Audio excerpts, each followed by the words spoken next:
7 proven ways to stop being lazy and start getting results. We all go through phases where we're tired and unable to find inspiration. It's normal to feel this way on occasion, but when these feelings become more often or continue longer, we may begin to perceive ourselves in a different light. Our goals become less significant, we struggle to feel inspired, and we may begin to doubt our own abilities. We may even begin to refer to ourselves as lazy. So today, we're going to talk about 7 proven ways to stop being lazy. Discover your best self. We all have ideas about who we want to be, how we want to act, what we want to achieve, and how we want to present ourselves to the world. The ideal self is a psychological notion that refers to the mental image we have of how our best self might look, act, and feel. Unfortunately, our hectic lifestyles don't always allow for much meditation on our ideal selves, and it frequently gets lost in the shuffle, tucked away alongside our childhood replies to, "What do you want to be when you grow up?" You're not by yourself. You are not alone if you feel sluggish or unproductive at times. According to recent polls, 80% of people who make a New Year's resolution will fail to reach their intended aim. What makes it so challenging to stick it out, be productive, and strive towards our objectives? Many circumstances might obstruct our productivity and ability to fulfill our objectives, leading us to label ourselves as lazy.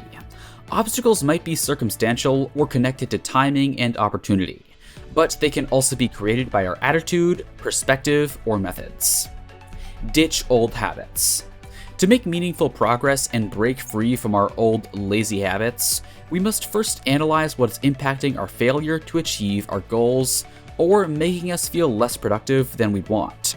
So what you may see as laziness may simply be a matter of changing your perspective and letting go of old, unproductive behaviors that have prevented you from feeling productive and reaching your goals. Concentrate on health and make wise food decisions. How we take care of ourselves physically might also influence our sentiments of laziness. We can develop new goal-setting behaviors and fight to overcome negative mental patterns, but we must also consider our physical well-being. What we consume has a big influence on our energy levels. We may find ourselves looking for short grab-and-go solutions with little nutritional content to keep us fueled, when our schedules don't allow us to invest much time in meal planning and preparation. Use stress management techniques.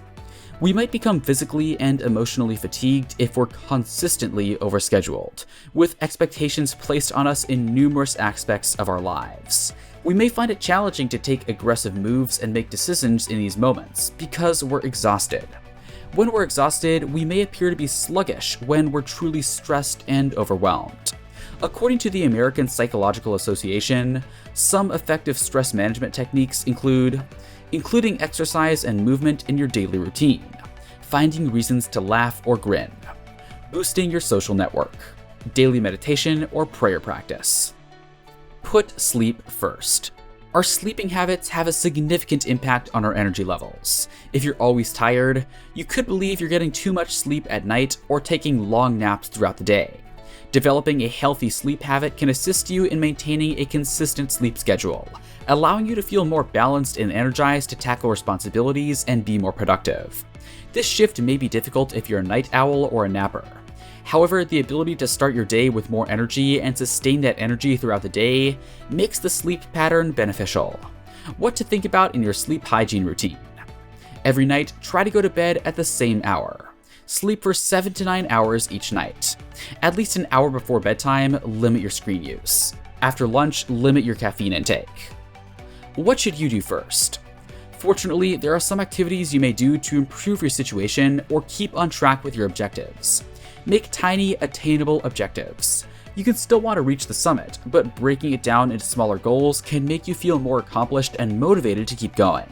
Remember and write down the important steps that will be required to get there as you study the larger picture. If required, break down those into even smaller or shorter term goals. Take your time to establish a strategy. Sit with yourself for a bit as you evaluate your desires and goals and the tiny, manageable measures you'll need to take to get there. Be realistic about the time, effort, money, help, and other things required to achieve this objective. Having an action plan will make you feel more confident and at ease, as well as provide you with something to refer to if you become frustrated or have a setback. Concentrate on your assets. If you're used to an inner critic who focuses on your flaws and failings, listing your strengths will be pretty beneficial. Do you have trouble coming up with personal strengths? Consider any obstacle you faced and how you overcame it using your particular abilities. If you're still having trouble identifying your character traits, ask your friends or family what they think your biggest strength is. Obtain assistance. It's fine to seek assistance along the road. We thrive when we're positively and healthily linked to key people. Allow those who are important to you to be a part of your journey. You may want them to rejoice with you along the journey, or you may need them to help you when you face a setback or hurdle. Reassurance and encouragement from significant persons in our lives can help us grow more resilient. To sum up, learning how to avoid being lazy is a long and challenging process that involves experience, effort, and self-compassion. However, as Anne Frank, the diarist, famously noted, laziness may appear seductive, but effort offers satisfaction. So go get some satisfaction.